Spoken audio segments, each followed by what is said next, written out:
and welcome back to another episode of Unscripted. I'm Anuli. I'm Hannah. And today we're going to be talking about internships and jobs and the various experiences that you can gain from them and how to make sure that you use these experiences wisely when you're entering the corporate world. We're also going to talk about our own experiences doing them, and I'm interested to hear about yours, Anuli, because you haven't told me that much about them. We haven't really spoken much about it ourselves, so we're also excited to hear each other's experiences. So with experiences and internships, we first need to hit how to get internships and experiences, right? So, Hannah, according to you, how do you get most of your internships? Sure. So a lot of my jobs and internships have come through connections and networking. Us. Which, not all of them. Some of them, few of them were cold applications. But the majority of jobs, I feel like most people will get, at least those that I've talked to, everything is based on connections and networking. How to do that is a whole nother skill on its own, which I think we could talk about. Yeah. But at the basis, I feel like it's not being afraid to put yourself out there. Or, you know what, being afraid to put yourself out there. I'm afraid to put myself out there, but it's doing it anyways. Asking for what you want, which is something we're going to talk about. And I think being clear with your goals, even if those are broad goals, even if it's not necessarily, you know, exactly what job position you're going to be looking for, but know which direction you're going in. That way people can help you. Because I don't know about you, but for me, if somebody is like asking for help, like maybe, hey, I kind of want to go into this field or that field or whatever, what do you recommend? I'm going to have some idea about which direction to point you in. Yeah. And I can't do that if you don't even know where you want to go. Exactly. How about you? Yeah, I think like what you said definitely is something that I do too, like with connections. And like one thing that you said that really struck out is also something that I've learned over the years is that when you're asking your connections for help, make sure you have a really clear idea of what you want, you know, because you need to be very specific and very direct with what you want. If you're just like, hey, I'm kind of thinking I want to do this, but I'm not sure, then they're not going to have anywhere to pick up from, and they're not going to have anywhere to direct you because you don't know where you want to go either.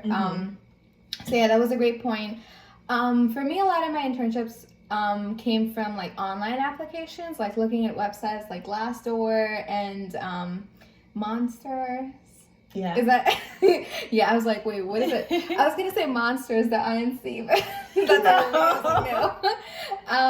But yeah, so a lot of like online. I usually like use Google a lot to look up internships and just opportunities in general.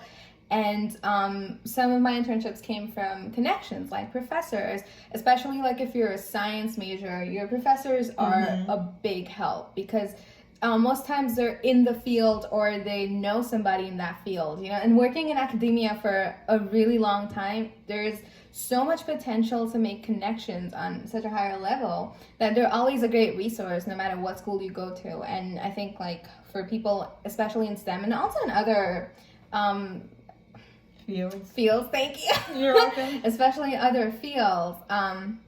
I think like your professors and people in school, maybe your career center, everybody would happen to know somebody that can help you out. So always make sure that connections are something that you are constantly in touch with, and also you can ask them for help if you want to. And I feel like this happens rarely in places, for me at least, but the amount of energy that you put into making those connections, you're going to see the same, if not more of a return on that investment. Yeah. I mean, like in some of our jobs or positions that we've had, like when we have to do programming a lot and then we get low turnout, it's like I put all this energy in and nobody shows up. But in those making those connections, making sure you have a relationship with your professor. You can't make connections if you don't talk in class or send an email on the side or go to office hours. Yeah. You know, you have to put that in there, and then they'll also be looking out for opportunities for you. If you show excitement for the field and for what you're doing, then they're going to be excited for you as well and want to help you. For sure. Yeah. So there's a lot more that we can talk about when it comes to looking for and getting the internship. And that could be a whole other podcast on its own between resume tips and interviewing tips and things like that. So we might talk about that another time. But now we're going to talk about internships versus paid jobs. You know, a lot of times people can't afford to take an unpaid internship, which is usually only what's available. Yeah. and they have to decide between that and maybe a local job that will help pay their bills for next semester or whatever it is. So do you have any advice on choosing between those? Yeah, absolutely. So again, it's obviously a really privileged situation to be able to pick an unpaid internship when you also have a job that you have to heavily depend on for expenses and stuff. But like one way to get around it is maybe look for a remote internship, internships that you can do online work, especially with like computer science majors and for coders, you don't necessarily have to be at their spot. So you could just like do it remotely. And I know that there are a lot of options for people from the computer science field to just do a lot of remote internships and just sit at home and attend meetings through Zoom and everything. So that is one great way to also be able to pay for all of your expenses and do your job while also making sure you have the experiences that you want from an internship. Yeah. I would also say, this isn't a point that we wrote down, but on that note, whatever you're doing, if you can't even find a job, if you can't find an internship, make sure you're doing something in your summers, in your free time or whatever. Yeah. Because when you are getting that interview for your next position, you might be asked, what were you doing in this space between your resume? You can't say I was looking for a job. I mean, you can. Looking for a job is like a full-time job, but you're still expected to be doing something. In our Good News for You episode, links, I put places you can volunteer online. You can volunteer for the UN online, for the Smithsonian. Like, you can do all those different things. Exactly. So there's no excuse not to be doing anything with your time.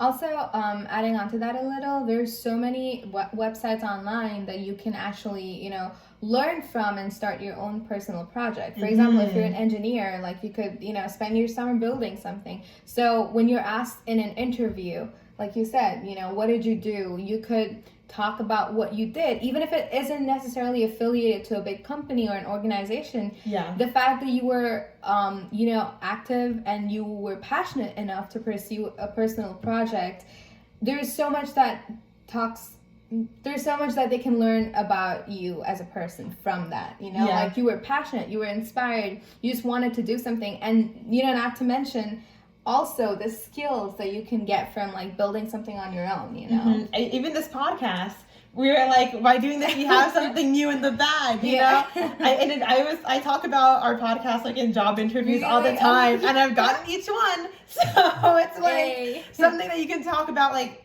something that's unexpected, like, oh, really? Wow, that at least she's doing something in her time when whatever's going on. I wonder if they watch it. Ooh, that's the next step. Link them to the podcast.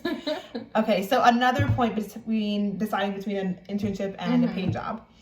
Look for a satellite office. I know that for like Congress, when I interned for Congress in DC. Thankfully, I was able to find a scholarship to help pay for unpaid internships, which is another pointer. Those scholarships do exist, but look for satellite offices, because the House of Representatives, the U.S. Senate, there's an office probably in your hometown or nearby, by nature of the U.S. government, and that goes with a lot of different branches of government, and I mean any organization really, I think. Yeah, for sure, that's a great point. And also another thing that we'd like to add is, if you have to have your job and also have an internship, maybe try looking for a job that's near the place of your internship, because that way you can also get the experience that you want, and when you're not at the internship, you could also work at your job and also make sure you're paying for your expenses. Exactly. A lot of internships, especially if they're unpaid, will allow you more flexibility. I've seen very few that require you to be in the office 40 hours a week. Last summer, I was in the office 3 days out of the week, and the other 4 days I worked at a nearby chocolate shop. Yeah. And that's how I made my money during the internship, in addition to having that scholarship, which helped out a lot. Did you get free chocolate? That's the I question. don't know. I'm not at liberty to say. So one last thing that I have to add before we move on to our next topic is Another way to spend your summer, if you absolutely don't have an internship or anything in the bag, is to maybe just do an online course, you know? Mm-hmm. And I know a lot of universities, especially now when everyone's, you know, self-isolating at home and we're all quarantined, universities like Harvard, they have a lot of free online courses that recently came out. And maybe, you know, instead of just sitting around, we could all try to do one of those courses, see how we feel about it, and just like, you know, at least do something, if not anything. Yeah, and you can put anything basically on your resume. Yeah. A skill you've learned, a project you worked on, a class at Harvard you decided to do. I mean, it shows that you're taking initiative to invest in yourself, no matter what life is throwing at you. Yeah, I always believe that even if like you don't know what to do, one thing that should always show in your resume is passion and willingness to do things. You know, you don't necessarily have to do everything that only concerns what you're interested in, especially if you like don't know what you're interested in. But you need to like keep moving and, you know, always continue to have that dynamic nature to your life, because like you need to keep trying, you need to keep doing everything. So yeah. So we talked a lot about the different ways that we can also afford our expenses while making sure we have enough experience with an internship. And now we're going to talk about how to pick an internship, and if you are juggling between a lot of internship offers, and how to pick the right one. So Hannah, do you have any experiences with that, and how do you deal with them? Oh, buddy, I'm going through it now. I don't know. I think I need to watch this podcast. But this morning, I had a call with somebody I'd consider like a mentor, and she's a supervisor of a program I'm part of, and I was kind of talking with her about which opportunity should I go with, and she was able to help give me some more insight on what each opportunity might yield, which would help influence my decision. And that's because she's in the field that I want to go into. So finding those professors or somebody that's on the other side is going to be helpful. And you know what? Talking to people who aren't even necessarily in the field that you want to go into. One of my professors who is urging me to get my master's in public administration, and I keep on saying like, listen, I want to do this and that and the other instead. You know, I'm sure I could go and ask him as well, and he'd be able to say, even though he knows that MPA is something I'm considering somewhat, he knows me, and he knows, I think your skills would be better suited here, or I think you'd enjoy yourself more over there. Even though it's not the field I want, he knows me. How about you? Yeah, for sure. Sometimes the people who are on the other side can end up recognizing your skills better than you. So they're a better guide to tell you what you'd be fit for. Of course, like that doesn't mean ignore what you feel and ignore your intention, but also getting a fresh perspective always helps. And for me personally, you know, I'm currently juggling between the programs I want to pick, and you know, I've had like questions in the past about what kind of internships that I should go for, and if I ended up with a lot of internship offers, like which one should I pick, because I obviously want the best for everything. And for all of these, one common factor has always been talking to people who are already in that field. So it's mostly been my professors. I'm always at their door. I'm like, hey, what do I do? Give me life advice. Help me fulfill my ambition, and help me figure out what I want to do.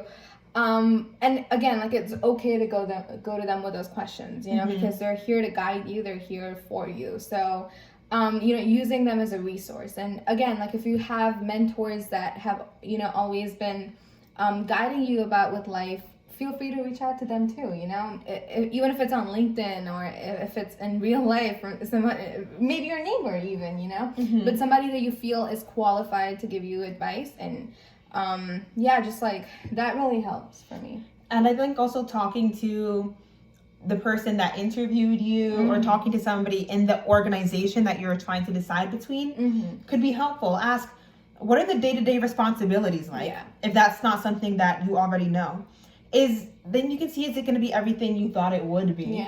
I'm sure a lot of people that are going to go intern for the government, I'm going to be on the House floor debating this bill, and it's like, no, you're not.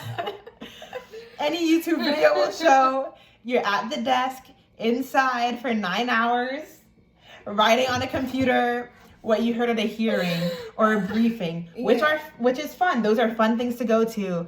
Hanging out with the other interns in the office, a lot of fun.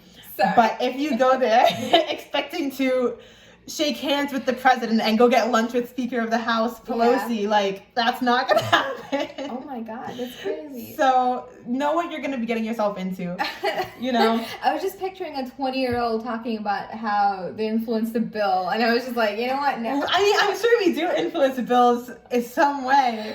That's a whole other thing. That's a whole other thing to get into. Think that, and I'll let you think that. No, I'm kidding. No, that's another thing. And I mean, the work that we do is important. Like, don't think that, what I'm saying, like, definitely go and try and get your congressional internship. You're doing important work when you're going to the briefings and the hearings with the Congress members and taking notes, and you're delivering that to your legislative assistant who's going to help write the bill for whatever. Ooh.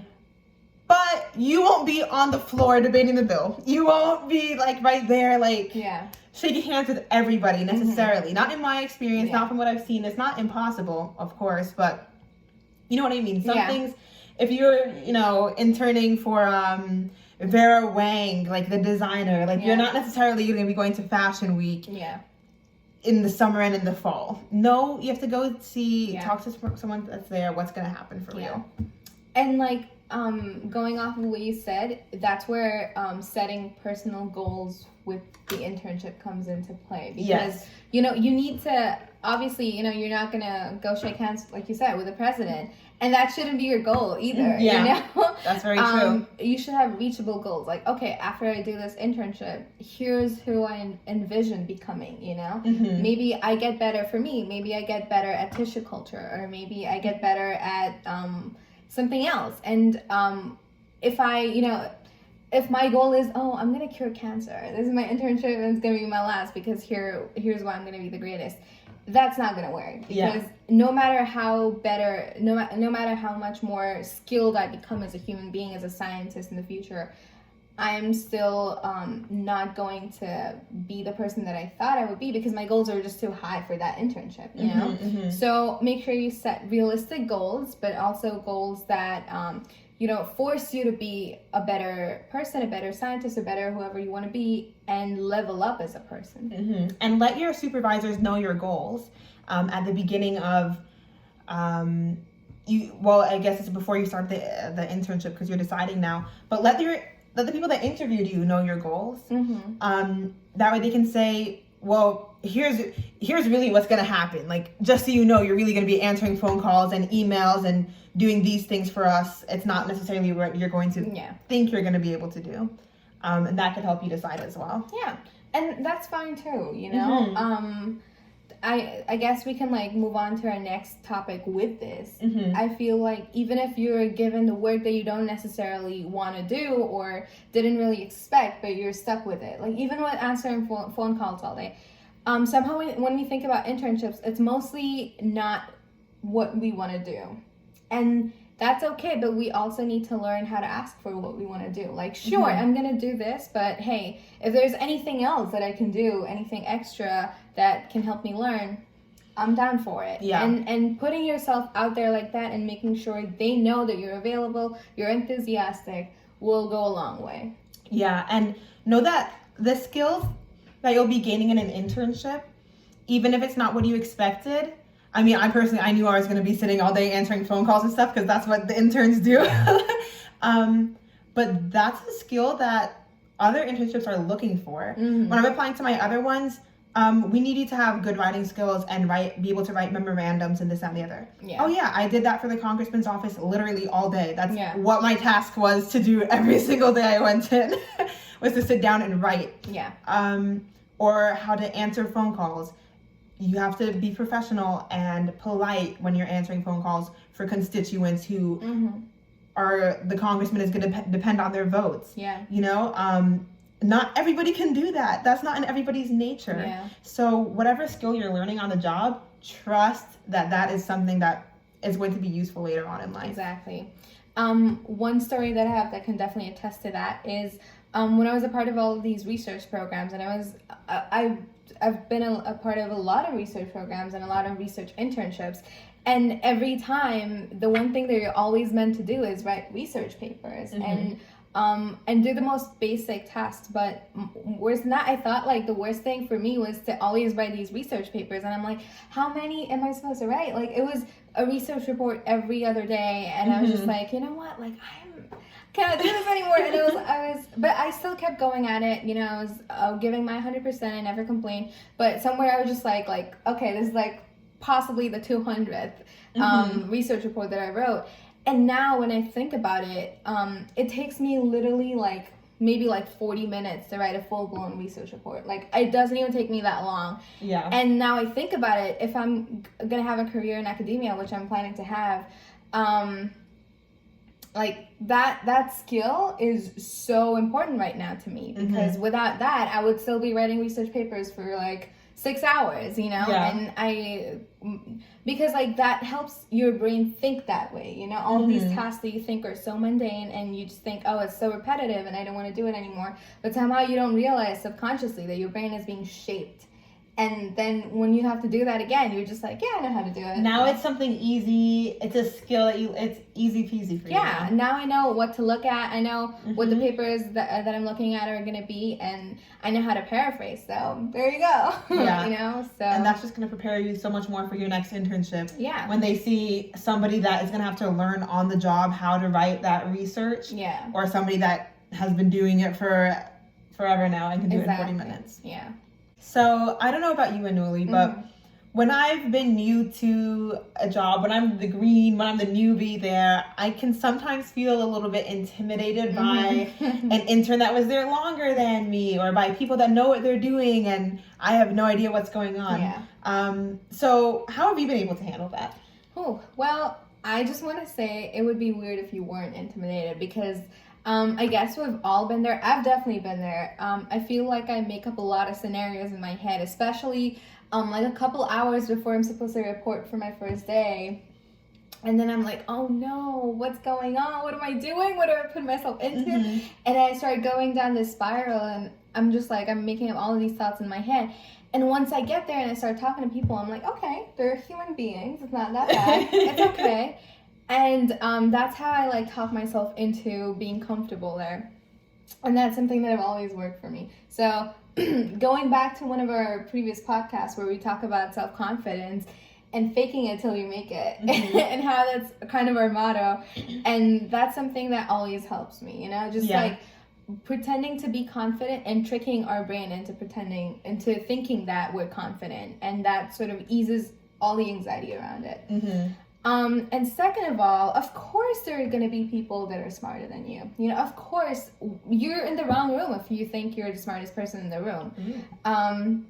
So when you go to an internship and, you know, you're intimidated by how little you think you know, you have two things, right? You have confidence in how much you know, and if you don't know, be honest about it and be willing to learn.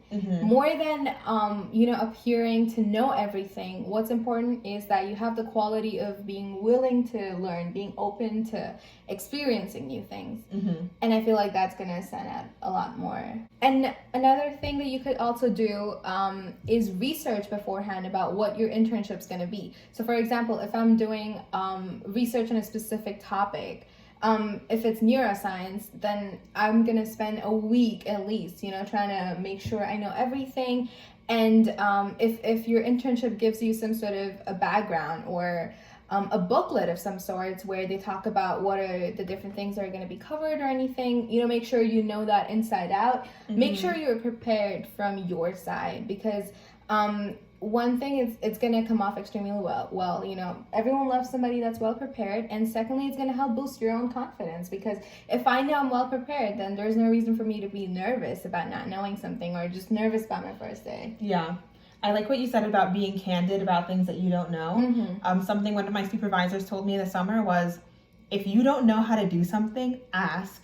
Like, it's better that you ask instead of do it and then get it wrong, and then we all have to try and work around that and fix it, and it's a bigger deal than if you ask the first time, learn how to do it right, and then we're able to do it right the whole rest of the whole rest of the time. For sure. I would also say, I also had another point now that I forgot, but I'll come back to it. But I feel like there's a baseline of skills and opportunities that the internship can provide you, and the rest you're going to have to go and get on your own. Yeah. A lot of times, I feel like I'm just talking about the congressional internship, but I feel like that's something that people might want to know about too. Yeah, I want to know about right? it. So cool. You may not be hired full time to work in the office. A lot of times it's only half a day, but 5 days a week. A lot of times it's only 2 or 3 days out of the week because there's so many interns on the Hill in general, and you don't necessarily need all that many on one day for how many that are being hired. But that doesn't mean the government isn't running every other day and before and after the hours that you are assigned to. So in my free days, before I got my job at the chocolate shop, I put on my professional clothing and I still went to hearings and I still went to briefings, because once you have that badge, you can get into them even if you're not scheduled to work that day. I took notes. I wrote memorandums and sent them to my supervisor to look over so that when I came into the office the next day, I was that much better. Yeah. I was doing something with my time. Yeah. And now I can say in my interviews, hey, listen, even when I wasn't scheduled to work, I went into work. Yeah. I got up at 7, put on my professional clothes in the DC heat, and got there and sat down and just watched these people talk. Yeah. Just to better myself and to learn more. Yeah. Again, like, all boils down to showing that you're willing to learn, you're willing to work. And I think that just pushes you forward more than anything. Yeah. And, I remember the other point. It was about what you said about people just being people. Yeah. Your supervisors are people. And now that we have been, I mean, this is my first time in the role interviewing for the RA process, but being on the other side of the interview process, being the interviewer, you realize, these are just people behind the computer screen that you're sending your application to, and anything else like that. So try and make that human connection, whether it's making a phone call beforehand or writing an email to who you might be hired with. Yeah. We talked about a lot in today's podcast. We did. And I feel like each one of these topics could be a whole other podcast on their own. But to start, we talked about how to look for and get these jobs and internships. I discussed how I was able to network. Right. And then I talked about how I got most of my internships online, looking at websites like Monsters, if that's what it's called. We'll link it. I keep confusing it with Monsters. The movie. Monsters, Inc. Oh my God. And now I'm just like, God, this is horrible. But yes, the internship and the job website, and then the Glassdoor and many such online websites. Really just Google everything that you need, and Google is a great resource. It's like a library, but in your own house. So make as much possible use of it as you possibly can. Yeah. We talked about deciding between an unpaid internship and a job. One of those ways was looking for unpaid internship scholarships. Those do exist. Look for a satellite office in your neighborhood. Well, you could also try looking for a remote internship.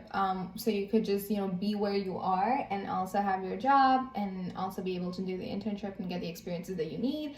And another way you could also do the internship is to try and find a job where you're going to be doing the internship. Yeah. So that's another way to make sure your expenses are taken care of while you're also doing the internship. We talked about deciding which internship to choose if you're so fortunate to have multiple options. One of those ways was by talking to a mentor or somebody that's maybe working there already, and you can ask them, what should I expect from this internship, and see if it aligns with your goals. Yeah. And again, we also talked about how it didn't necessarily just have to be, professors or somebody that's in your field. It could be any resource that you also possibly have. It could be the career center in your school or something. Yeah. Anybody that you think could be a good source of advice, and you can talk to them about it. Somebody that knows you and knows your skills. Yeah. Even, I would say, maybe don't even ask your parents because they might know you a little too much. Yeah. But somebody that knows you in a professional... My kid's not going to do that. Yeah, right? Somebody that knows you in a more professional capacity and could say, I see your skills, and I think that it'd be best suited at this location. We talked about making the most of your internship, no matter if it's something you expected it would be or not. Another way of making sure you're making the most of your internship is to make sure you're asking for what you want. Because if you don't open your mouth and you talk about your needs, then you're not necessarily going to fulfill your own goals. Yeah, and people will be able to help you people will be able to point you in the right direction if they know what you want. Yeah. Don't feel intimidated by your peers or your supervisors. They are just people as well. Yeah. And if they see you're excited to be there, they're going to be excited for you and want to help you. Yeah. So we also talked about how one way to make sure you're not intimidated is to make sure you're prepared beforehand for what your internship is going to be. And we also talked about how important it is to be honest. So if you don't know anything, don't act like you know it. Don't make mistakes. Learn how to do it and be honest. Just tell them you don't know it and you're willing to learn, and that will go a long way. Yeah, a lot of these things you may not even be expected to know. So acting like you do is not going to help anybody. Yeah.